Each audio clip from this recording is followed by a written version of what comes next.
বোন, বোন, এটা কার?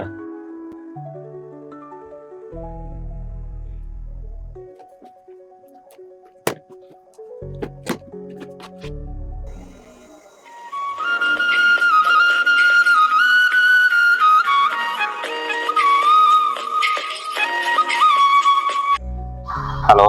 হ্যালো। হ্যাঁ স্যার, ফ্লিপকার্ট থেকে বলছিলাম। স্যার আপনার নামে একটা পার্সেল আছে। পার্সেল? হ্যাঁ।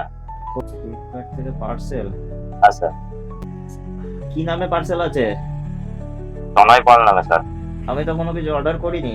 তা বলতে পারবো না স্যার, কিন্তু আপনার পেমেন্ট করা আছে। পেমেন্ট করা আছে? হ্যাঁ স্যার, একটা পার্সেল আছে, নিয়ে যান কাইন্ডলি। ঠিক আছে, আমার বাড়ির সামনে রেখে দিয়ে চলে যান, আমি যাচ্ছি। স্যার কার হাতে দেবো পার্সেলটা? আমি যাচ্ছি একটু পরে। ঠিক আছে স্যার। কত ভালো হতো তাই না, যদি আমাদের সব স্বপ্ন এইভাবে পূরণ হয়ে যেত। কিন্তু আমাদের মতো মধ্যবিত্ত ঘরের ছেলে মেয়েদের জন্য এই জার্নিটা একেবারেই সহজ ছিল না।